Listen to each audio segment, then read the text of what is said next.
মুহররম মাসের যে সমস্ত আমলগুলো আছে এর মধ্যে একটা আমল হলো মুহররম মাসের রোজা রাখা। বলেন কি রাখা? রোজা রাখা। প্রশ্ন হলো যে মুহররম মাসের রোজা কতদিন রাখবো, কতদিন রাখতে হবে?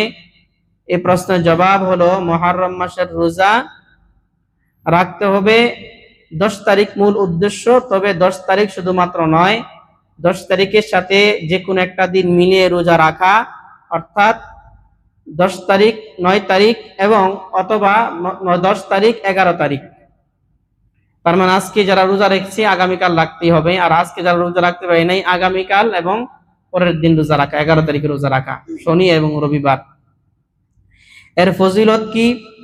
নবীজি সাল্লাল্লাহু আলাইহি ওয়াসাল্লাম বলেন যে ইন্নী আহতাসিবু আলাল্লাহ, আমি আল্লাহর কাছে এই আশা করি, আইয়ুকাফিরাস সানাহ, আল্লাহ রাব্বুল আলামিন আইয়ুকাফিরাস সানাতাল্লাতী ক্বাবালা, আল্লাহ রাব্বুল আলামিন তার পূর্বের এক বছরের সগীরা গুনাহগুলো মাফ করে দেবেন। বলেন সুবহানাল্লাহ। এক বছরের সগীরা গুনাহ আল্লাহ তাআলা মাফ করে দিবেন। তো এই জন্য সগীরা গুনাহ কি? সগীরা গুনাহ হলো এমন গুনাহ যে সমস্ত গুনাহগুলো দেখা যায় না। গুনাহ দুই প্রকার, একটা কবিরা আর একটা সগীরা। আমাদের একটা চিন্তা আছে যেমন সগীরা গুনাহ খুব ছোট আর কবিরা গুনাহ বড়। সগীরা গুনার জন্য মনে হয় আল্লাহ শাস্তি কম দেয়, কবিরা গুনার জন্য শাস্তি বেশি দেয়। বিষয়টা কিন্তু এমন না। সগীরা গুনার জন্য আপনার শাস্তি কম হবে, কবিরার জন্য বেশি হবে, এমন না। মূল হলো সগীরা গুনাহ এমন গুনাহ যে সমস্ত গুনাহগুলো সচরাচর দেখা যায় না, বোঝা যায় না এটা। আর কবিরা গুনাহ হলো এমন গুনাহ যে সমস্ত গুনাহগুলো সচরাচর আমরা জানি, দেখা যায় এমন গুনাহ। সগীরা গুনার উদাহরণ বহু দেওয়া যাবে। সগীরা গুনাহ, গান শোনা কবিরা গুনাহ, এরপরে সুদ খাওয়া কবিরা গুনাহ, মানুষের হক নষ্ট করা ও বান্দার হক নষ্ট করা কি সগীরা না কবিরা? কবিরা গুনাহ। আশরাফ আলী থানভী রাহমাতুল্লাহ আলাইহি বলেন যে কবিরা গুনাহ কত মারাত্মক জানো? বলে একটা গুনাহ এমন যে কোন ব্যক্তির জীবনে যদি একটা গুনাহ থাকে কবিরা গুনাহ, আর গুনাহ নাই, শুধু একটা গুনাহই আছে কবিরা গুনাহ, এই গুনাহের কারণেও তাকে জাহান্নামে যাওয়া লাগতে পারে, অর্থাৎ এই গুনাহটাও তাকে জাহান্নামে নেওয়ার জন্য কারণ হতে পারে। নাউজুবিল্লাহ বলেন। তাহলে কত বড় মারাত্মক! একটা গুনাহই তাকে জাহান্নামে নিয়ে যাবে। আমরা তো দৈনিক, একটা তো না, দৈনিকই তো অনেক করি না। আল্লাহ মাফ করুক, আল্লাহ আমাদের সবাইকে হেফাজত করুক, বলেন আমিন। 2 নম্বর কথা হলো সগীরা গুনাহ কি? বলে সগীরা গুনার হুকুম সেম। তাহলে সগীরা কবিরা পার্থক্যটা কি? পার্থক্য কি? সগীরা গুনাহ এবং কবিরা গুনাহ পার্থক্য হলো, সগীরা গুনাহ যেটা আল্লাহ তাআলা আমাদেরকে জানাইয়া দিয়েছেন, যেটা সহজভাবে আমরা জানতে পারি এবং এটা প্রসিদ্ধ এবং দেখা যায়। আর সগীরা গুনাহ হলো যেটা দেখা যায় না, আল্লাহ তাআলা সেটাকে গোপন রেখেছেন। 1। 2 নম্বর, সগীরা হোক কিংবা কবিরা হোক, উভয় গুনাহের আযাব এক। আপনি সগীরা গুনাহ করলে যে পরিমাণ আযাব হবে, কবিরা গুনাহ এর কম আযাব হবে না। মুহাদ্দিসিন কিরাম, মুফাসসির কিরাম একটা উদাহরণ দিবেন। জাতি সাপ চেনেন? জাতি সাপ যেগুলো কামড় দিলে অনেক বিষ বের হয়। তো যদি কোনো ব্যক্তিকে জাতি সাপ কামড় দেয়, এটা যদি বড় জাতি সাপ কামড় দেয়, যে পরিমাণ বিষ যাবে, ছোট সাপ কামড় দিলে বিষ যাবে না? বলেন একটু, যাবে কিনা? তাহলে ছোট সাপটা, বড় সাপটা উভয়টাই বিষাক্ত এবং যেটাই কামড় দেয় সেটাই তার জন্য ক্ষতিকর। সেম, কবিরা গুনাহ আমার জন্য ক্ষতিকর, জাহান্নামের কারণ। সগীরা গুনাহ আমার জন্য জাহান্নামের কারণ। এটা একটা উদাহরণ। এখন বরং কখনো কখনো সগীরা গুনাহ কবিরার চাইতে ভয়ঙ্কর হয়। কেমন? যে আমরা জানি যে কবিরা গুনাহ, এই গুনাহগুলো সাধারণত কবিরা গুনাহ। এখন এটার থেকে বাঁচার জন্য আমরা কি করি? মনে করেন নিজেকে পরহেজ করার চেষ্টা করি, বাঁচানোর চেষ্টা করি, কিন্তু সগীরা গুনাহ যেটা আমরা জানি না। যেমন আমি একটা উদাহরণ দেই। কোরআন শরীফে আল্লাহ তাআলা বলেছেন, ওয়ালা তামশি ফিল আরদি মারহা। কোরআন শরীফ সূরা বনী ইসরাঈলে বলেছেন যে ওয়ালা তামশি ফিল আরদি মারহা, তোমরা যখন জমিনে হেঁটে যাও তখন অহংকার বশত হয়ে তোমরা জমিনে জোরে জোরে কদম ফালাইবা না। অর্থাৎ অহংকার বশত হয়ে জমিনে জোরে জোরে চলা নিষেধ করা হয়েছে কোরআন শরীফে। তো এখন এই যে আল্লাহ তাআলা নিষেধ করেছেন, কোনো ব্যক্তি যদি জমিনের মধ্যে অহংকার হয়ে নিজে মানে জমিনের মধ্যে জোরে জোরে হাঁটে, আওয়াজ করে হাঁটে, তার জন্য সগীরা গুনাহ হয়। কি হয়?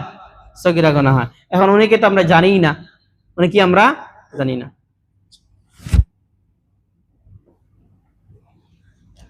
মানুষের সাথে কথা বলার সময়, মানুষের সাথে কথা বলার সময় মুচকি হাসি দিয়ে কথা বলা, এবং চেহারার ফেস কাটিং ঠিক রেখে কথা বলা, সুন্দর ভাষায় সুন্দর উপস্থাপনায় মানুষের সাথে কথা বলা, এটা হলো সওয়াবের কাজ, মুস্তাহাব।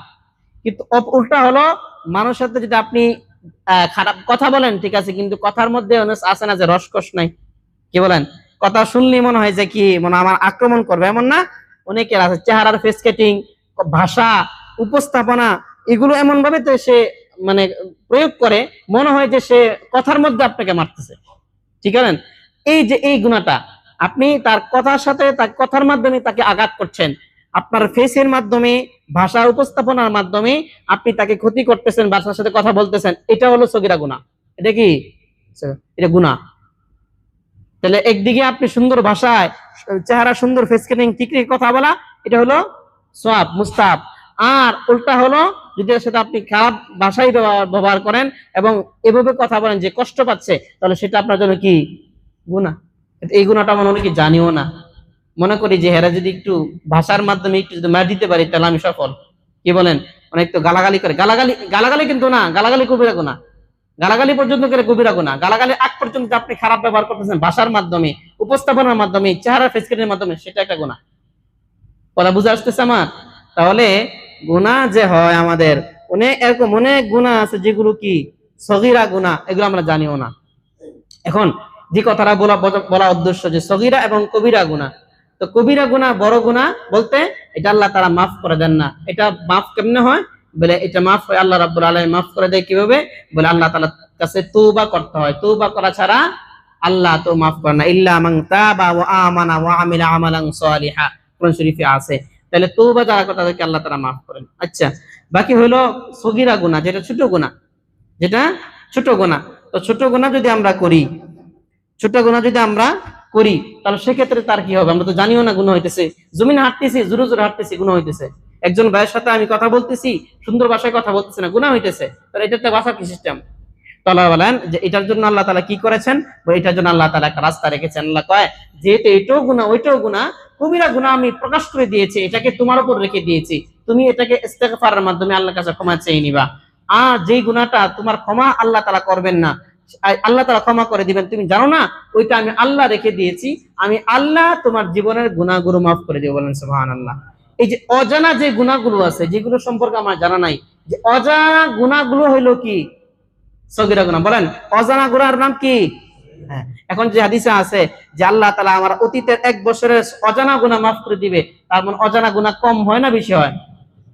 আমরা তো সগীরা কবিরা গুনাহই তো সব সময় করি, আল্লাহ মাফ করুক, কিন্তু সগীরা গুনাহ তো, অজানা গুনাহ তো হাজার হাজার গুনাহ রয়েছে, বুঝাচ্ছে কিনা? তো এই জন্য সগীরা গুনাহ, কবিরা গুনাহ, সগীরা গুনাহ যেটা আল্লাহ তাআলা বান্দার উপর রেখে দিয়েছেন, বান্দা তওবা করলে আল্লাহ মাফ করে দিবেন। আর সগীরা গুনাহ যেটা আল্লাহ বান্দার উপর রাখেন নাই, বান্দাকে জানতেও দেন না তোমার গুনাহ হয়েছে, আমি আল্লাহ তোমার অটোমেটিক মাফ করব। কেমনে মাফ করব? এর এক নম্বর হলো বিভিন্ন নফল ইবাদতের মাধ্যমে মাফ করে দেয়, বিভিন্ন সময় সিজদা, এই দান সদকার মাধ্যমে মাফ করে দেয়, ছোট ছোট আমলের মাধ্যমে মাফ করে দেয়, রোজার মাধ্যমে মাফ করে দেয়, নফল আমলের মাধ্যমে আল্লাহ তাআলা সগীরা গুনাহ মাফ করে দেয়। বলেন সুবহানাল্লাহ। তো মুহতারাম হাজির, কথাগুলো বলার উদ্দেশ্য এটাই যে একটা গুনাহ আমার কত ক্ষতিকর, আর এটা আল্লাহ তাআলা 1 বছরের গুনাহ মাফ করে দেয় আমার। এজন্য অনেক সময় আমরা মনে করি যে হুজুর গুনাহ মাফ করে দেয়, সগীরা গুনাহ তো এটা কি সমস্যা? না, এটা বড় গুনাহ, এটা বড় বিষয়। আমি জানি না, জানা সত্ত্বেও যে অপরাধ হয় সেটা তো আপনি ফিরে আসতে পারেন, তওবা করতে পারেন, কিন্তু অজানা গুনাহ থেকে আমি ফিরে আসতেও পারবো না। বুঝে আসছে কিনা? আল্লাহ তাআলা আমাদের সবাইকে সগীরা এবং কবিরা সমস্ত গুনাহ থেকে বেঁচে থাকার তৌফিক দান করে, সবাই আল্লাহুম্মা আমিন। তো মন থেকে বলেন মাশাআল্লাহ। আপনারা রাগ করতেছেন? আচ্ছা, এবার আসেন, আমি বলছিলাম গত সপ্তাহে যে মুহররম মাসের কথা, মুহররম মাসের এই ফজিলত, যে আমরা যারা পারি চেষ্টা করব, যাদের ডিউটি কম আছে, যারা বিভিন্ন সরকারিতে কাজ করেন, আগামীকাল, আজকে আগামীকাল 3 দিন মনে বন্ধ আপনাদের না, যারা সরকারি বিডিএফ বা অন্যান্য কাজ করেন, তারা চেষ্টা করলে পারবেন 2 দিন রোজা রাখার জন্য। এই রোজাটা কত বড় গুরুত্ব জানেন? এই রোজাটা যখন, এই আমাদের রোজা বর্তমান, এই যে রোজা আমাদের রমজানের রোজা ফরজ হওয়ার আগে এই রোজাটা ফরজ ছিল।